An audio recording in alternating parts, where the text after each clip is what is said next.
Real quickly, this is a Greek mythology, so there's some violence and some mention of sexual assault. For more information, please check out the post for the episode on mythpodcast.com. This week, on Myths and Legends, it's the start of a short series on the origins of the Olympians from Greek mythology. If that baby you're watching likes hide and seek, cries so loud it needs an army to drown out the noise, and can turn you into a bear at will, that baby is Zeus. You're babysitting Zeus. The creatures this week are an incredibly dysfunctional family, consisting of a mother that likes to eat children, 13 Christmas-themed pranksters who lick things they shouldn't, and a homicidal cat who is definitely judging your clothing choices.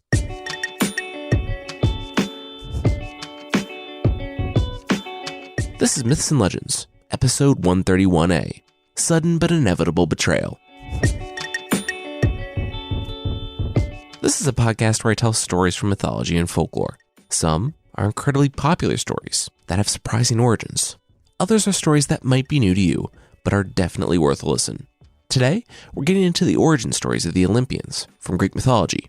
I realize we jumped in with Hercules, but we've really never gone into depth about how Zeus, Athena, Hermes, and others came to be. These stories are outside of any major continuity, so no worries there. And we'll just jump right in.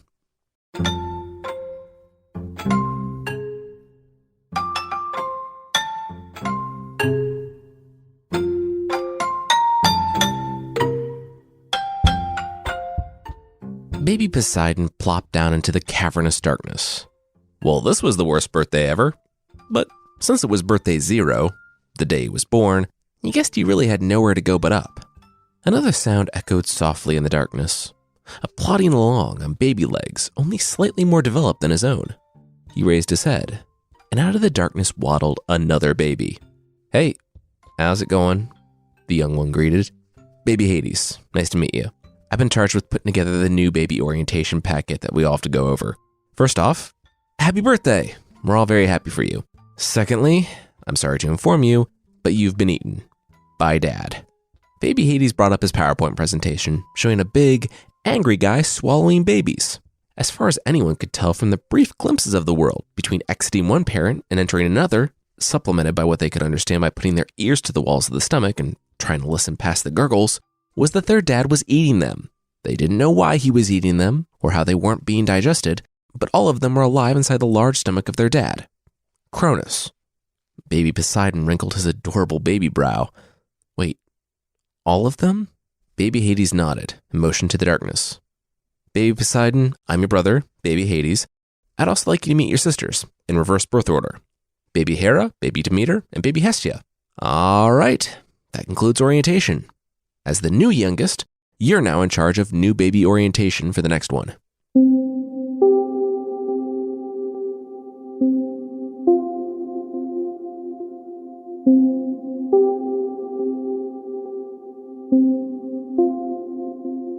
Outside, the next one was already growing in Rhea's abdomen. She had protested, of course, and fought Cronus when he had taken each of the last 5, but there was only so much one could do. He was a god. The king of the gods, actually. Rhea had heard the story from Gaia, their mother, of how he had taken the flint sickle and castrated his own father to free his siblings. Now, the cycle was repeating itself. It was supposed to be a golden age, and it was. It was the age of Titans, where people didn't even need laws. They were perfect, and they did the right thing without rules. Everyone, that is, but the leader. The rot was concealed, but it went deep. It was a cycle present since the beginning of time, and it was one Cronus himself was now perpetuating.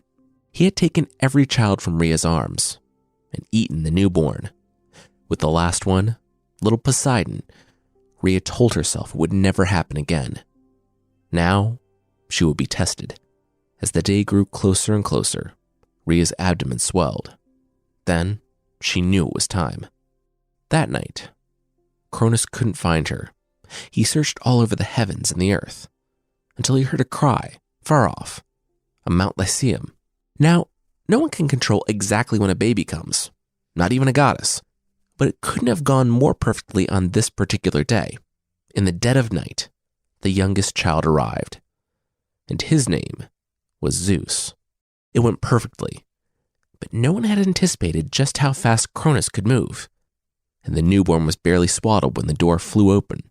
Cronus crashed into the room, the baby screaming nearly inaudible over his wife's, and he grabbed the little swaddled form and forced it down like all the others.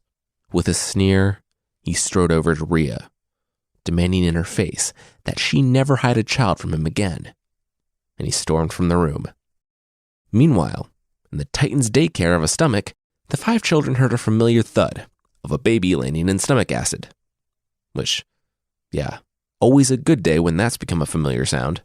It was baby Poseidon's turn to lead, so he wasted no time patting over on his chubby little baby feet, clicking his pen, and welcoming the kid to new baby orientation. He was Poseidon, and he would be guiding... Wait, said Poseidon, still offering the orientation packet. This baby wasn't responding. Guys, hey guys, come here. This isn't a baby. It's a rock.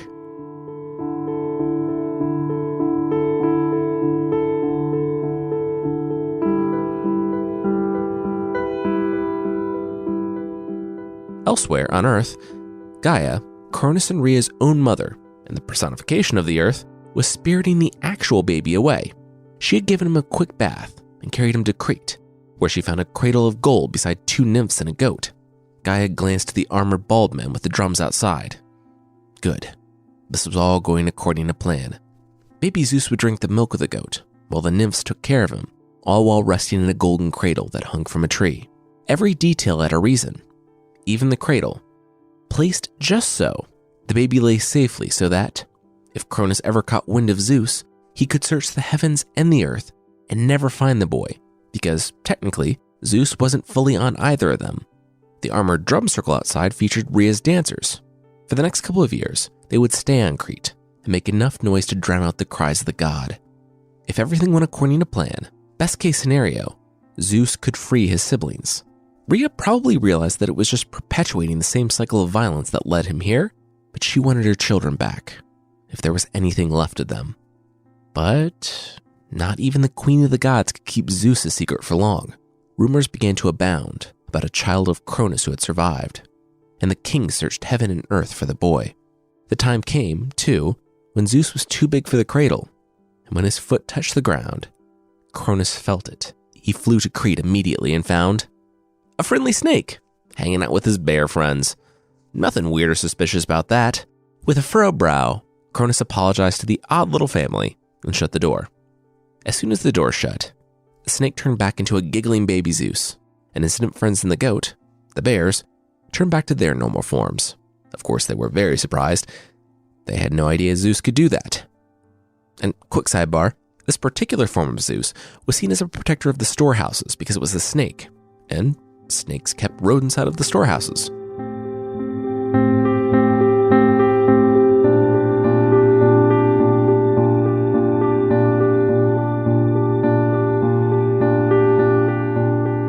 Zeus looked out across the ocean. 16 years ago, the women had found him on this island. They claimed, in a cradle dangling from a tree. They also claimed no knowledge of who his parents were. All they knew was his name, but Zeus didn't believe them. He never believed them. And now he stood looking north, off across the sea, and felt like there had to be more to life than eating, sleeping, and working. Like he was meant to do more, to be more. Matisse called out behind him. He turned, smiling, and told his wife he would be on his way. He had met the beautiful Matisse down by the river only a few years before. She had been singing sweetly, and he was just drawn to her. They had a whirlwind romance, and even though I'm not exactly sure who would preside over the wedding of a god who didn't know he was a god to a titan who did, the pair was married. Zeus walked into his simple little house and sat at the rough wood table.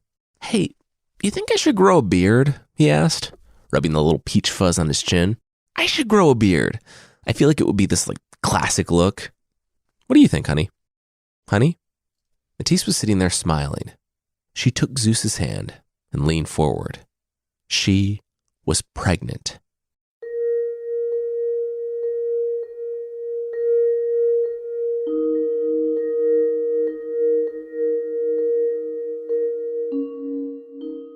As the baby grew inside Matisse, discontentment began to swell inside Zeus.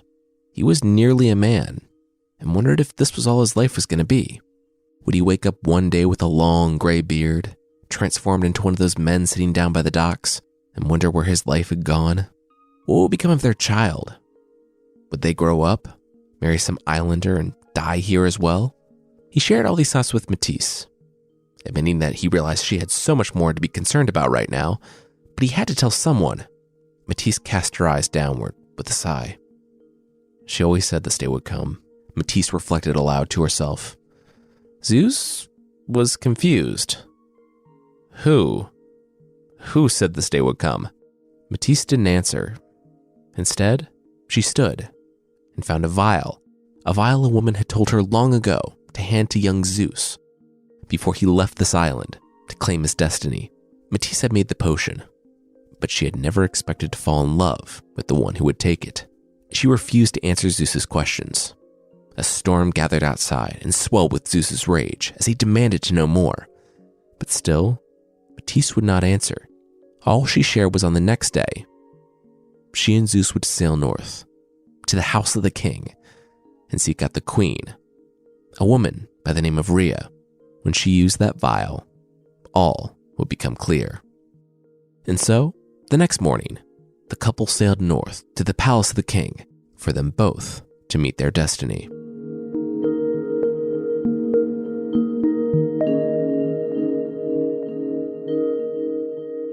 They made their way into the city as just another couple shuffling through. They had reconciled, but Zeus couldn't shake the feeling that everything between he and his wife had somehow changed, that this trip together would be the last one they ever took. The pair arrived at the palace, and the guard took one look at the scruffy-faced boy and turned up his nose. Then he saw the boy's wife. Immediately, he stepped aside and allowed them both to enter. Minutes later, Rhea held the very confused face of Zeus in her hands. She took the boy in her arms and embraced him. Son, she said. Zeus sputtered. Son? No, sorry. He was orphaned on an island when he was a baby. Rhea smiled. He wasn't orphaned. She had placed him there for safekeeping. He was a prince, and he was a god.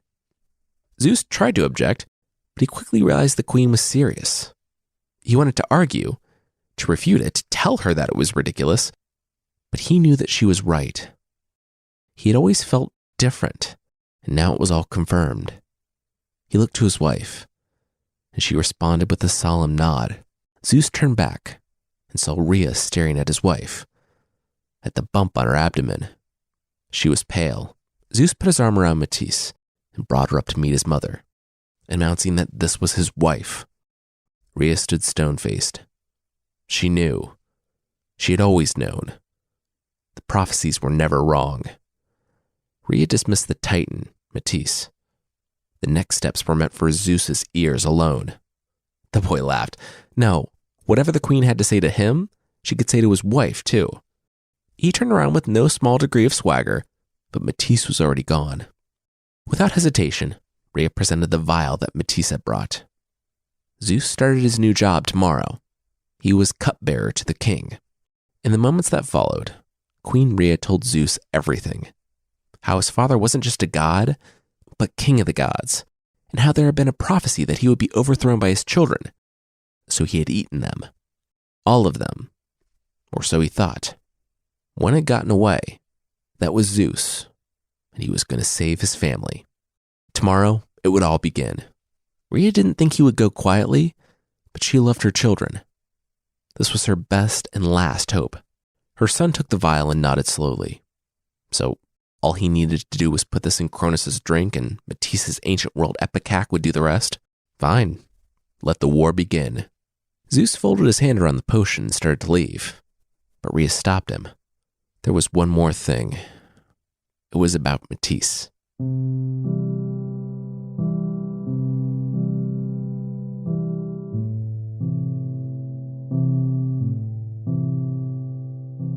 Matisse was in bed by the time Zeus found their room. He looked at her. He couldn't believe it. He nudged her shoulder, and she woke up, sitting up in bed, asking how it went with the queen. You're gonna kill me, Zeus uttered. What? They will, Zeus said, gesturing toward the wife's stomach. Or one of them. Matisse laughed. But when Zeus didn't, she sat up straighter. There was a prophecy, he explained. All your children by me will be wiser than me. And if I have a son by you, that child will overthrow me. Matisse furrowed her brow. They were prophecies. They couldn't be believed, she reminded him. Zeus motioned to the room all around them, to the whole reason they were here. Matisse believed the prophecies about Cronus. Why not those about Zeus? He needed to leave her, that much was certain. But as he thought about it more, what if that baby was a boy? As his voice trailed off with those thoughts, Matisse leapt from the bed and immediately transformed into a bear. Zeus stood, too, and he closed his eyes. His wife was a Titan, a fact that he hadn't known until just that evening. That was big, but Zeus was something else as well. His mother had imbibed him with dreams and goals. He was the future ruler of the universe. He was going to be all-powerful. So, when his wife turned into a bear, he held out his hand, and she changed into a frog. And just like that, the room fell silent. Zeus let out a sigh and told Matisse she could stay like that. No tadpole was going to overthrow him. Then, he heard a rumbling, and the frog exploded into a serpent that coiled tightly around Zeus. The future king of the gods panicked, but only for a moment before regaining control, changing Matisse into a mouse. The mouse turned into a lion. Zeus turned it into an ant. She turned into an eagle, and, with all the power he could muster, he changed her into a fly. Zeus knew he had to hold her there. But she was so strong. He began to shake as his strength started to wane. If she turned into anything, she would kill him, and the prophecy would be complete. So, he did the last thing anyone wants to do when they see a fly, but the first thing that popped into Zeus's mind.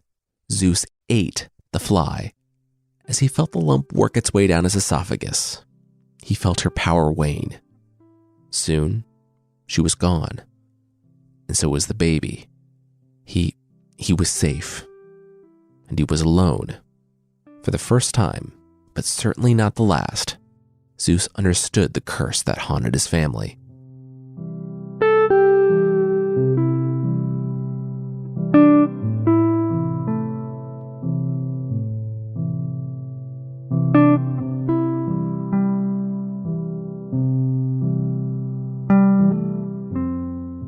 As we talked about way back in episode 28, Zeus, the cupbearer, smeared the potion on the inside of Cronus' cup. The king vomited like clockwork, if clocks could vomit, and first the stone, then Poseidon, Hades, Hera, Hestia, and Demeter spilled out, fully grown too, onto the floor of the throne room. From there, the battle for the universe began, the Titanomachy. On one side were the Titans, the parents of the generation we know, clashing with the Olympians, their children. Due to his wanton cruelty leading them to war, the Titans elected a new leader and chose Atlas, and the war began. Part of the whole reason Gaia helped Cronus overthrow his father, Uranus, was because Uranus was rightfully terrified of some of the children he had with his wife. The first were the 100-handers, creatively named because they had, yes, 50 heads. The second were the Cyclopes, which is the plural of the word Cyclops. They were just super strong with one eye. Well, Cronus freed them, used their help to take over the world, and then turned on them almost immediately, locking them back up again before they were really scary. I mean, if you're in a very real might makes right situation, right after you use said might to take control of the entire universe, you have to make sure they won't do the exact same thing to you. Not saying it was the right choice, but I see his motives. That is, unless your scheming mother is still upset that one of the main reasons she had you overthrow your father hasn't been remedied, and will gladly prophesy/maneuver your own dismantling. Well, once Zeus and his siblings escaped impending doom, and probably took a long, hot shower in the case of the gods who spent their formative years waiting in bile, Zeus made his way to Tartarus, where he personally killed the guard, a titan by the name of Campi, and released the inmates. For 10 years, the war raged on, but eventually the children, the Olympians, were victorious. With the war over, the Titans were mostly sent to Tartarus, and Zeus and his brothers drew lots for dominion over the universe. Zeus, the youngest, won dominion over the sky. Poseidon won control of the seas, and Hades won the underworld. The earth was common to all because, remember, the earth was Grandma, Gaia. Well, Now that all that was settled, it was another big day for Zeus. His wedding day. His 8th wedding day, actually. Zeus smirked as he looked over at her. She wouldn't meet his gaze. Wife number 8. Hera.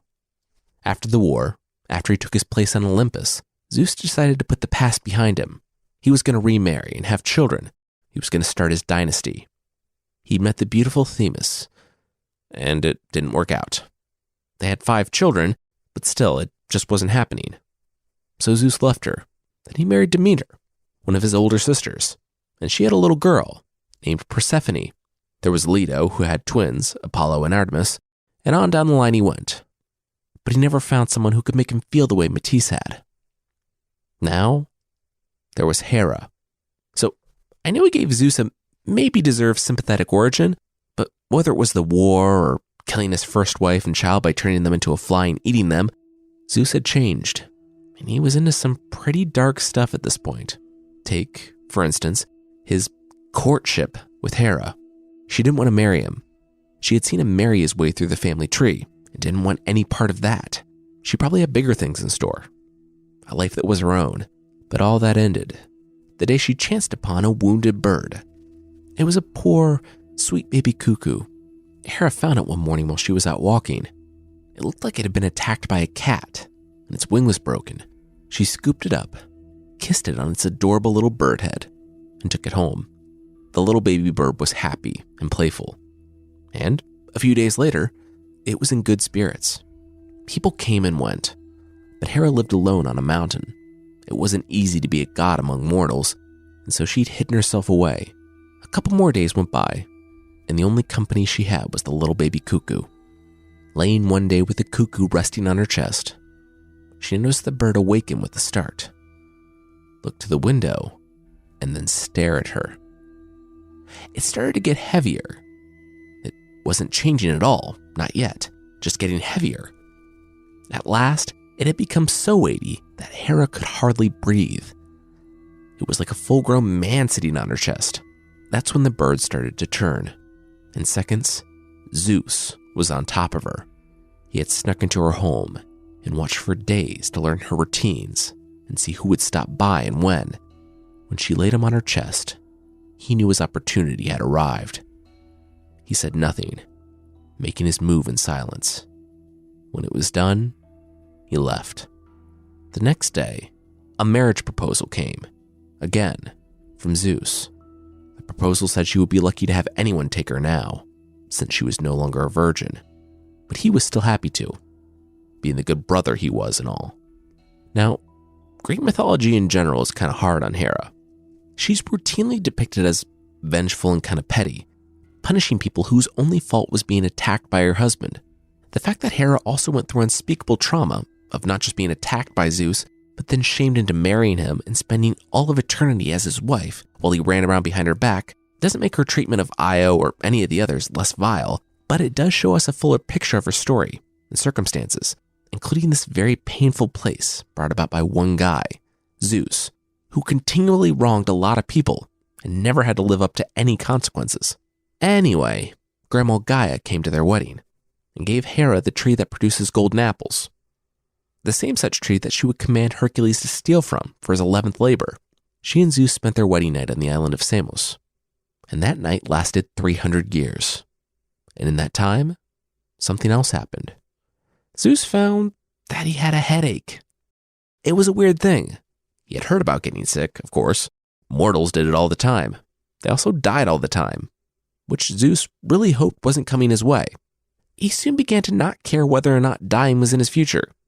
In fact, the worse his headache became, the more he kind of liked the prospect.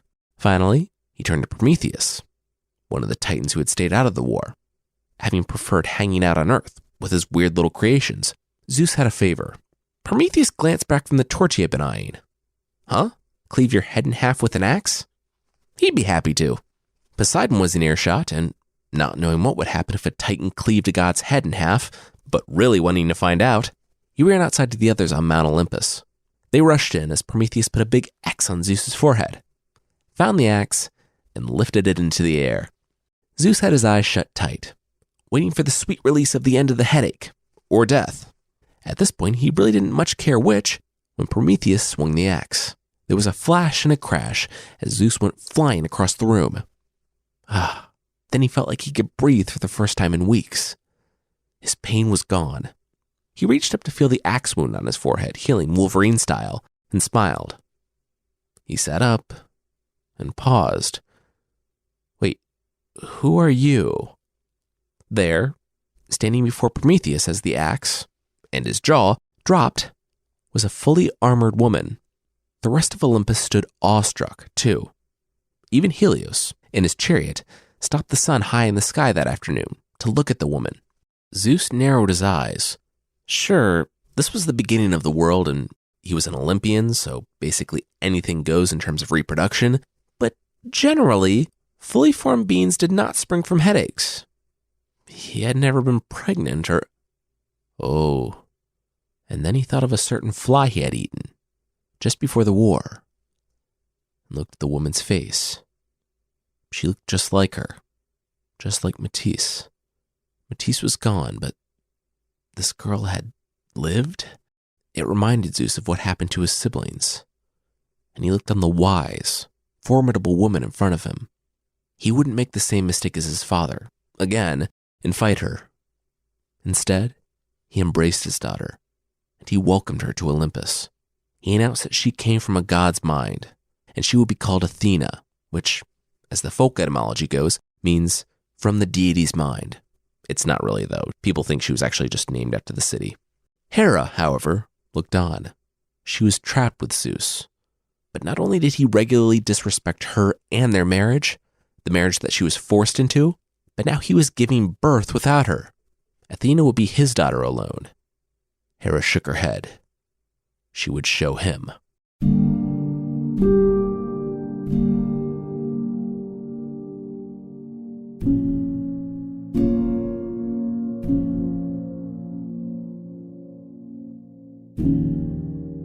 Athena proved to be a diligent young warrior, but she was more than that. Her symbol being the owl, she was associated with wisdom and became known as the daughter of one of the wisest women in the world. Everyone marveled at her, but Hera stewed in secret until another surprise guest showed up at Olympus. It was a woman, a naked woman, riding a shell? She wasn't really riding a shell, but that's how Aphrodite, the goddess of love and beauty, is depicted in perhaps the most famous painting of her. She sailed on him one day, turning the heads of literally everyone. She had been rowing since, the beginning of time, she announced, give or take a couple thousand years. Everyone gathered around quickly to hear Aphrodite's story. In the beginning, there was chaos. She remembered the water, the foam, and the furies as she came to life there in the endless ocean. She found something to cling to and pulled herself up out of the water. Zeus put his hand on her shoulder to comfort her. Oh, wow, seriously? That must have been so hard for the beautiful stranger that, as far as he could tell, wasn't related to him. Granted, as he got older, that became less and less of an impediment. Aphrodite shared that there was one thing that kept her alive for all those years at sea. It was what she had been born out of, her shelter during the storms. It was Uranus's severed genitalia. Zeus removed his hand from her shoulder as discreetly as he could, while also making it as quick as possible. Everyone sat wide-eyed. She came from Uranus's severed genitals after Cronus cut them off and threw them into the sea? Aphrodite nodded.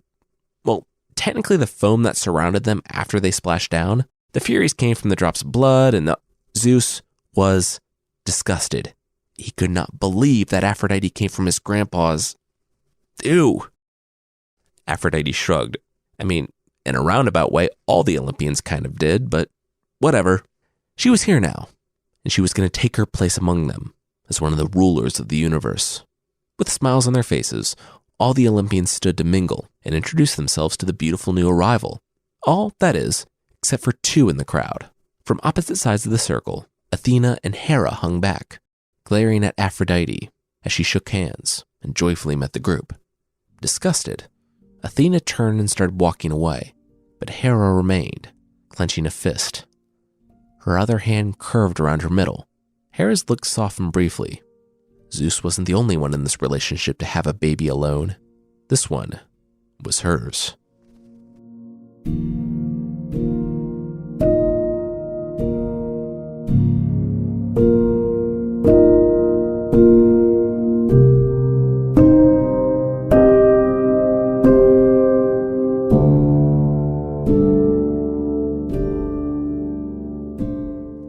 Next week, we're going to continue with the origin stories of the Olympians and continue working our way toward the Trojan War. Oh, and today's beginning story of Zeus was our retelling of one particular version. As with anything in mythology, there are so many different versions. If you thought it didn't take long for Zeus to get from sympathetic orphan to violent megalomaniac, there's a version where Metis is not his consensual first wife, but where he chases her down and rapes her after he was married to Hera. Real quickly, I want to mention that we have an online shop where you can get awesome t-shirts, stickers, and more, all while helping to support the show. For the shop, head on over to shop.bardic.fm. There's also a membership thing on the site. For less than the price of a Centaur Christmas tree ornament, an ornament where Santa is a centaur, as if you needed that explanation, you can get extra episodes, source pack ebooks, and ad-free versions of the show that won't make people as uncomfortable as a jacked, shirtless Santa with the bottom half of a horse whose eyes follow you all around the room. Check out support.mythpodcast.com for more info on the membership.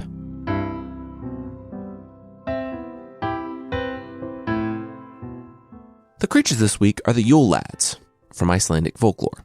It's hard having kids home from school on a winter break. It's even more difficult if you live in a cave with your 13 sons, third husband, and homicidal cat that we'll get to in a moment. It's kind of no surprise that Grilla and her kids need to get out of the cave during this month and drive the rest of the world insane for a little while. How they do that takes different forms.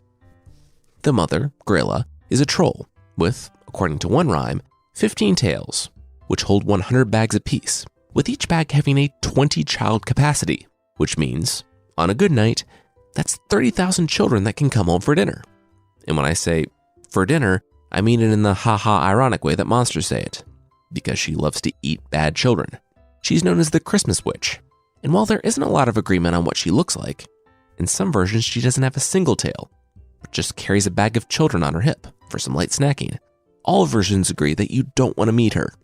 Her sons, though, the Yule Lads as they're called, are a different story.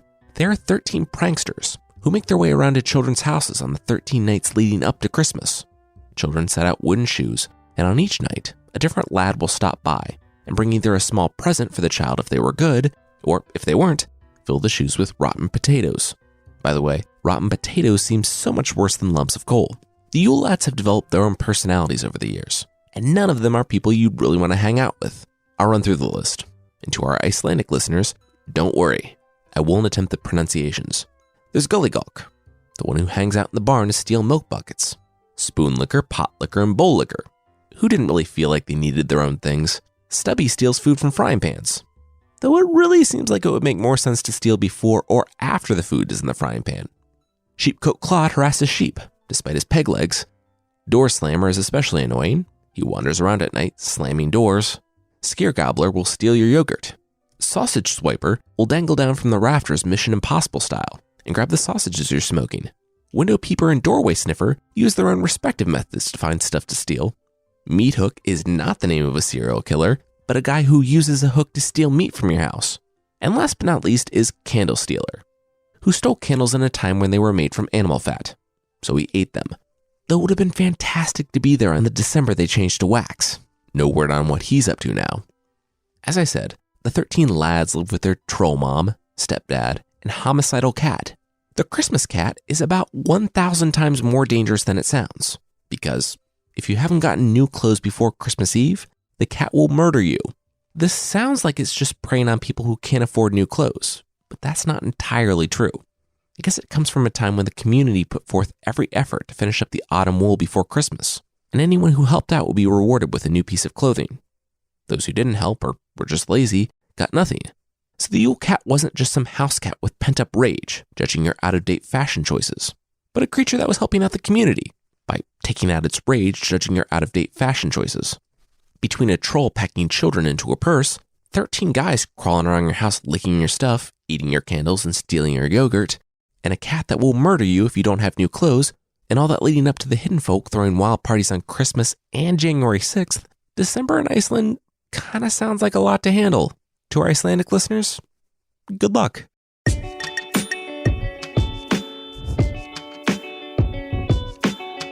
That's it for this week. The theme song is by the band Broke for Free, and the Creature of the Week music is by Steve Combs. There are links to even more music in the show notes, and today's episode was written and hosted by me, Jason Weiser. Our story editor was Carissa Weiser. Thank you so much for listening, and I'll see you next time.